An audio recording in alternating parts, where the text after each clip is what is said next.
We have a number of support services in place to help our students. Again, the reason is linked to what we call social and economic deprivation. That is to say, parents who cannot afford to provide their children with the full range of services required.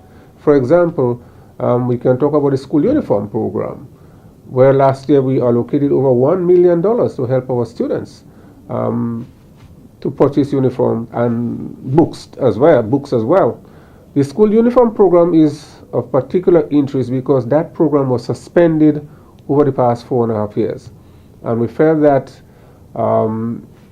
it was necessary because to provide assistance by way of uniform is really to alleviate that additional pressure being placed on parents to provide the uniform. So out of the $1 million allocated last year, it is my understanding that close to $800,000 were actually spent on the school uniform program. And again, like the school feeding program, we would like to continue in 2014 with that program as well. In addition, we are continuing with our free book program to the public schools. As you know, we have suspended the program to the private schools because we do believe that those who can afford to buy the books should buy the books. But for those in the public schools who are in need of assistance, we will continue with that.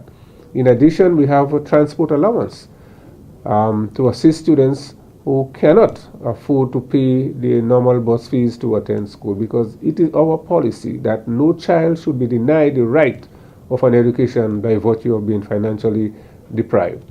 Again, it is a policy of this administration that we look after all of our students who cannot help themselves or whose parents cannot afford to provide them with the full range of assistance. Student Support Services Unit is that part of the education sector which provides a group of essential support services and developmental programs for our nation's children. Student Support Services Unit also acts as an advocate for our nation's children by implementing programs and other interventions which will cater for their psychosocial needs. It's the key thing, we do not want any child to be left behind. And so we ensure that all children, especially our vulnerable ones, are able to not only access education, but be provided with whatever they need, the psychosocial needs, and also that they can, develop their full potential so that they can really maximize their full potential and be the best that they can be. Welcome to the counseling department. At present, we have in all of our schools, our secondary schools and primary schools, 41 guidance counselors. That interprets into a counselor, at least one counselor in every secondary school, except for the Hillsborough Secondary School, which we are in the process of identifying a counselor for. And for our primary schools, which get a daily service, but in a rotational basis. We are very happy to say that we have found that you, the parents, and our population have cooperated with us in a significant way, and we would like to ask that you continue to work along with us in giving the service to our children.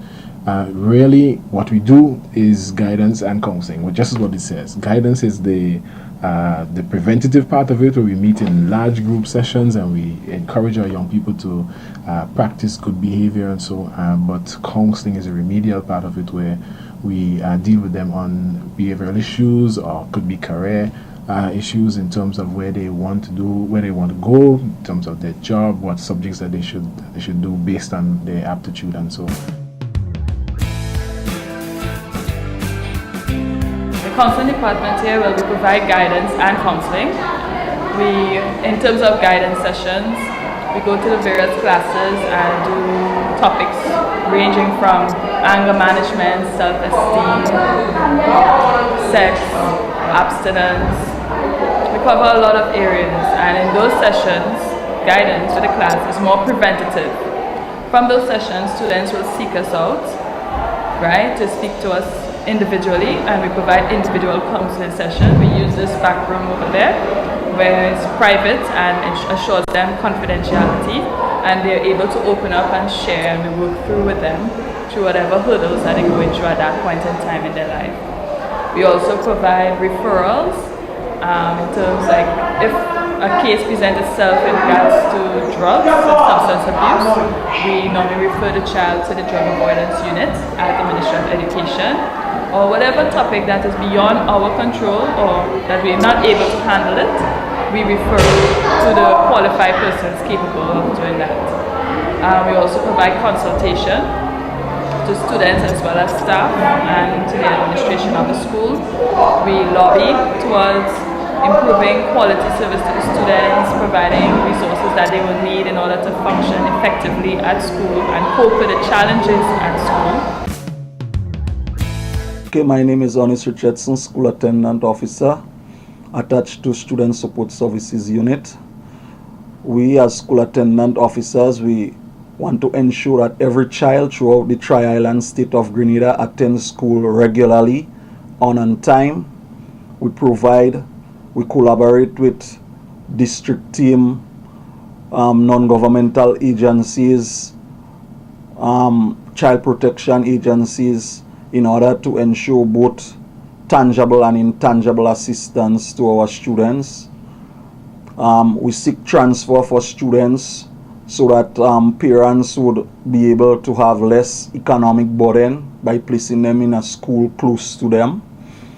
We also are empowering our Every Child in School initiative, going around with the loudspeaker and awareness to parents to let them know that every child throughout Grenada has a right to an education.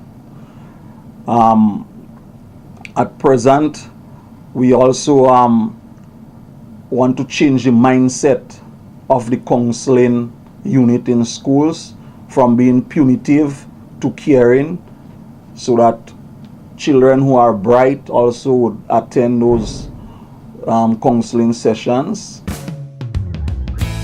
Well, basically the National Textbook Program is a program that was introduced in 2008 as a strategy to ease the burden on parents by financing education for their children, by providing textbook at a lower cost than usual. Basically, the objective of the program is to free up more disposable income to parents, so they could provide other important stuff such as balanced meals, healthcare, and so on. Another objective is to allow equal access to the textbooks by students. I'm already the Student Activities Coordinator, and my responsibility is, I'm responsible for all groups' activities at schools. And these things will be things like our brownies, Red Cross, guiding, Scouts, Cubs, Junior Achievement, any activity that involves our students being involved with NGOs. I'm responsible to ensure that, one, we have teachers carrying out the mandate given to them, because sometimes these are all volunteer activities. So if we don't have that interest, we put it as not so important. I'm also heavily responsible for the running of our student councils at our schools, the ensuring that our national PTA runs effectively, which this is up and coming because we have elections in the pipeline. The HIV/AIDS desk at the Ministry of Education was established in 2009, and it was set up to address HIV prevention as part of the overall National AIDS program for the ministries and all its dependencies. Generally, the desk would look at data collection from the Ministry of Education, from the Ministry of Health, programs, HIV/AIDS prevention programs, as well as education for all the dependencies of the Ministry of Education.